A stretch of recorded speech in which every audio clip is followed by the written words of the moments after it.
दोस्तों, successful investing के लिए आपको कोई फैंसी डिग्रीज, हाई आईक्यू या लक की ज़रूरत नहीं है। आपको बस इन्वेस्टिंग की बेसिक नॉलेज, एक इन्वेस्टमेंट स्ट्रैटेजी और इमोशंस को कंट्रोल करना आना चाहिए। और अगर आप ये चीज़ करते हो तो आप इजीली स्टॉक मार्केट से बहुत अच्छा प्रॉफिट कमा सकते हो। दोस्तों, ये book the intelligent investor read करने में थोड़ी बोरिंग है, लेकिन इसको इन्वेस्टिंग की दुनिया में बाइबल कहा जाता है, क्योंकि इसके हर एक पेज में टाइमलेस इन्वेस्टिंग विजडम है। मैंने इस बुक को बहुत बार रीड की है और इनफैक्ट वॉरेन बफे, जो फिलहाल दुनिया के चौथे सबसे अमीर आदमी हैं, उन्होंने अपनी पूरी दौलत इन्वेस्टिंग की नॉलेज से ही कमाई है। तो इसीलिए आज इस वीडियो में आपके सामने इस बुक से 5 इंपॉर्टेंट इन्वेस्टिंग लेसन्स लाया हूँ, जिसे सीखने के बाद आपकी इन्वेस्टिंग की नॉलेज बहुत ज़्यादा इंप्रूव होगी और आप भी अपनी इन्वेस्टमेंट डिसीजंस ले सकते हो। तो चलिए शुरू करते हैं।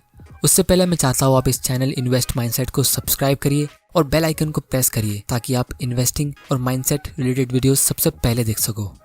Lesson number 1, investor and market fluctuations. दोस्तों, स्टॉक मार्केट से रिलेटेड सबसे बड़ी प्रॉब्लम लोगों को ये होती है कि ये मार्केट इतने फ्लक्चुएट क्यों होते। इसीलिए स्टॉक मार्केट के डर को दूर करने के लिए आपको एक सिंपल सा लेसन इस बुक से सिखाता हूँ। मान लो आपने अपने कुछ फ्रेंड्स के साथ मिलकर एक बिजनेस स्टार्ट किया। आपने उस बिजनेस में अपना 1 लाख रुपए का इन्वेस्टमेंट किया और इसी तरह आपके बाकी 4 दोस्तों ने भी मिलकर 1-1 लाख रुपए का इन्वेस्टमेंट किया। तो इस बिजनेस में टोटल अभी 5 पार्टनर्स हुए और 5 लाख रुपए का इन्वेस्टमेंट हुआ। अब मान लो कुछ साल गुजर गए और आप लोगों का बिजनेस सक्सेसफुली चलने लगा, लेकिन यहाँ पे आपका एक बिजनेस पार्टनर है जो आपके पास रोज आता है और आप जब भी सुबह सुबह अपने एकदम ठंडे दिमाग में चाय के मजे लेते हो, वो टाइम पे आपका ये फ्रेंड आपके पास आता है और आपको एक प्राइज ऑफर करता है ताकि आप अपना पार्टनरशिप उसे बेच दो और आप इस बिजनेस से हट जाओ, या फिर आप चाहो तो और ज़्यादा इन्वेस्टमेंट करके इस बिजनेस का एक बड़ा हिस्सा खरीद लो। लेकिन यहाँ पे एक इंटरेस्टिंग बात यह है कि वो रोज़ अपने मूड के हिसाब से प्राइस बताता है। जब वो बहुत ज़्यादा खुश होता है तो बहुत ज़्यादा प्राइस बताता है और जब निराश होता है तो एकदम कम प्राइस बताता है।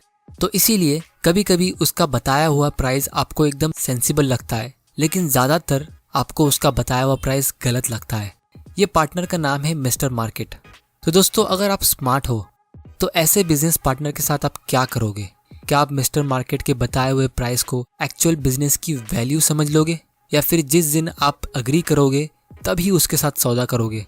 या फिर उससे अच्छा और ऑप्शन मैं बताता हूँ, जब वो खुशी के मारे बहुत ज़्यादा प्राइस कोट करता है, जैसे 1 लाख की वैल्यू की जगह वो 1 करोड़ बताता है, तो आप उस दिन उसके साथ अपना हिस्सा बेचने की डील करोगे।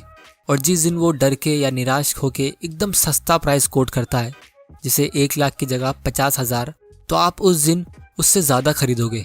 लेकिन बाकी सारे टाइम आपकी समझदारी इसी में होगी कि आप उसके रोज़ के बताए हुए प्राइस को इग्नोर करो, क्योंकि दोस्तों जब आप उसके प्राइस को इग्नोर करते हो तो वो बिल्कुल भी बुरा नहीं मानता। दोस्तों ज़रा सोचिए, ये बुक बेंजामिन ग्राहम ने 1949 में लिखी थी, जब इंटरनेट का नामो निशान नहीं था। वो टाइम पे मिस्टर मार्केट मतलब दिन भर में सिर्फ एक टाइम, यानी सुबह की चाय के साथ जो न्यूज़पेपर आता था, उसमें आपका बिजनेस का प्राइस कोट होता था और उस टाइम पे मिस्टर मार्केट वही था।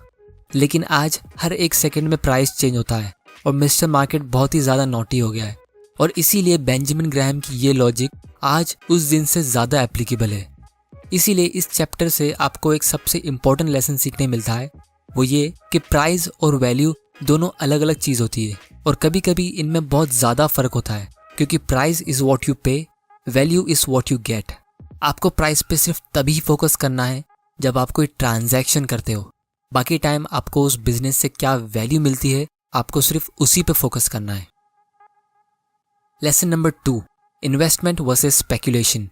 दोस्तों, मैक्सिमम इन्वेस्टर स्टॉक मार्केट में सिर्फ स्पेकुलेशन करते हैं। जब भी कोई स्टॉक खरीदता है तो हम उसे फॉरेन इन्वेस्टर का दर्जा देते हैं, फिर भले उसने इन्वेस्टमेंट से पहले कोई रिसर्च की हो या नहीं, और इसीलिए ज़्यादातर लोग स्टॉक मार्केट में लॉस खा के बैठते हैं। और इसका कारण ये होता है कि जब वो स्पेकुलेशन से प्रॉफिट्स कमाते हैं तो वो और ज़्यादा पैसे लगाते हैं, तब तक जब तक वो सबक ना सीख ले। लेकिन दोस्तों, अगर आप सच में इन्वेस्टिंग करो तो आपका लॉस होने का चांसेस बहुत ही कम है, जो इस वीडियो के एंड होते ही आपको खुद समझ में आ जाएगा। क्योंकि बेंजामिन ग्राहम के हिसाब से इन्वेस्टिंग का मतलब होता है an investment operation in which upon thorough analysis promises safety of principal and an adequate return. Operations not meeting any of these criteria are speculation. अगर आपको ये डेफिनेशन नहीं समझी तो मैं आपको इसको डिटेल में समझाता हूँ। दोस्तों, इस स्टेटमेंट में 3 चीज़ें ध्यान देने वाली है। सबसे पहला, थोरो एनालिसिस, मतलब आपको इन्वेस्ट करने से पहले एटलीस्ट उसके बिजनेस के बारे में रिसर्च करनी चाहिए। एनालिसिस में 3 चीज़ें देखनी पड़ती है, quality of business, quality of management और वैल्यूएशन।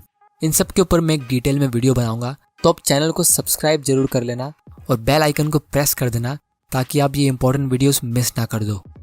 दोस्तों, दूसरा और सबसे इम्पॉर्टेंट पॉइंट इस स्टेटमेंट का ये है, सेफ्टी ऑफ प्रिंसिपल। अगर आप किसी रोड में चलते इंसान से पूछो कि वो स्टॉक में इन्वेस्ट क्यों नहीं करता, तो लोग कहेंगे प्रिंसिपल की सेफ्टी नहीं है, आपका पैसा सेफ ही नहीं है। यानी जो आप पैसा इन्वेस्ट करते हो, आपको वो पैसा ही खुद इसमें सेफ नहीं लगता है, तो प्रॉफिट तो बहुत दूर की बात है। लेकिन बेंजामिन ग्राहम के हिसाब से आपको इन्वेस्टमेंट तभी करो जब आपको उसमें प्रिंसिपल सेफ दिखता हो। अब ये कैसे होगा, ये चीज़ इस वीडियो के एंड होने से पहले आपको समझ में आ जाएगी। और दोस्तों, मेरे हिसाब से आपका सबसे पहला फोकस स्टॉक मार्केट इन्वेस्टिंग में ये नहीं होना चाहिए कि आप पैसे कैसे कमाएं, बल्कि ये होना चाहिए कि आप पैसे कैसे ना गंवाएं। और इस स्टेटमेंट में तीसरी और सबसे इम्पॉर्टेंट बात यह है कि बेंजामिन ग्राहम हमें कह रहे हैं हमें एडिक्वेट रिटर्न्स मिलना चाहिए। यानी सेफ्टी ऑफ प्रिंसिपल के साथ हमें इतनी एश्योरिटी होनी चाहिए कि हमारा पैसा हमें एटलीस्ट एफडी या कोई दूसरे इन्वेस्टमेंट से अच्छा रिटर्न दे, वरना हम इतना रिस्क क्यों लें। तो ये डेफिनेशन का ओवरऑल मतलब ये होता है कि आपको बिजनेस की अंडरस्टैंडिंग होनी चाहिए, आपको इतनी एश्योरिटी होनी चाहिए कि आपका पैसा सेफ है, प्लस आपको ये पता होना चाहिए कि आपको अपना रिटर्न्स कब और कितना मिलेगा, वरना operations not meeting any of this requirements are speculation. Benjamin Graham कहते हैं कि अगर आपको स्पेकुलेशन करना ही है तो आपको उसके लिए एक सेपरेट अकाउंट बनाना चाहिए, उसमें एक एलोकेशन कर दो, यानी 10%, उससे ज़्यादा आप स्पेकुलेशन नहीं करोगे, और बाकी का 90% आपकी जो सेविंग्स है आप उसको सिर्फ और सिर्फ इन्वेस्टिंग के लिए ही रखोगे। Lesson number 3, investor and inflation. Inflation, इसकी कौन चिंता करता है, लेकिन बेन ग्राहम ने यहाँ पे इस चैप्टर को ऐड किया है किसी वजह से। ये टॉपिक इन्फ्लेशन की हम इंडियंस के लिए और बहुत ज़्यादा इंपॉर्टेंट है, क्योंकि जैसा आप इस फोटो में देख सकते हो 1970 से अभी तक यूएसए का इन्फ्लेशन काफ़ी कंट्रोल हो गया है, लेकिन इंडिया का इन्फ्लेशन 7 से 8% पर ईयर का होता है। मतलब जो इंडियंस पैसा इन्वेस्ट नहीं करते तो वो लोग ज़्यादा स्पीड में पैसा खो रहे हैं, और जो एफडी वगैरह में इन्वेस्ट करते हैं जिसमें हमें 7 से 8% का रिटर्न मिलता है, उनको तो कोई इन्वेस्टमेंट पे रिटर्न मिल रहा ही नहीं है, क्योंकि उनकी पैसे की परचेसिंग पावर तो उतनी ही है। और दोस्तों, लोगों को इसकी चिंता इसलिए नहीं होती क्योंकि आपको इसका लॉस दिख नहीं रहा। अगर आपके पास अपने गले में 100 रुपये है तो 10 साल बाद भी वो 100 रुपये है, और लोगों को लगता है कि उन्होंने कुछ खोया नहीं, और यहीं पे लोग धोखा खाते हैं। लेकिन सिर्फ 7% के हिसाब से 10 साल में उसकी वैल्यू आधी हो जाएगी। और दोस्तों, अगर आपको कोई भी इन्वेस्टमेंट को एक्चुअली में देखना है कि वो आपको कितना रिटर्न्स प्रोवाइड कर रहा है, तो आपको ये देखना चाहिए कि वो इन्फ्लेशन एडजस्टेड रिटर्न कितना प्रोवाइड कर रहा है। और अगर आप महंगाई को काउंट करते हो तो आपको फिक्स डिपॉजिट से कुछ भी नहीं मिल रहा है। Lesson number 4, stock selection for defensive investor. Benjamin Graham ने यहाँ पे एक डिफेंसिव इन्वेस्टर के लिए स्टॉक सिलेक्शन करने का क्राइटेरिया बताया। वो ये है, adequate size of an enterprise. मतलब आपको लार्ज कंपनीज में इन्वेस्ट करना चाहिए, क्योंकि छोटी और न्यू कंपनीज ज़्यादा रिस्की होती है। Point number 2, sufficiently strong financial condition.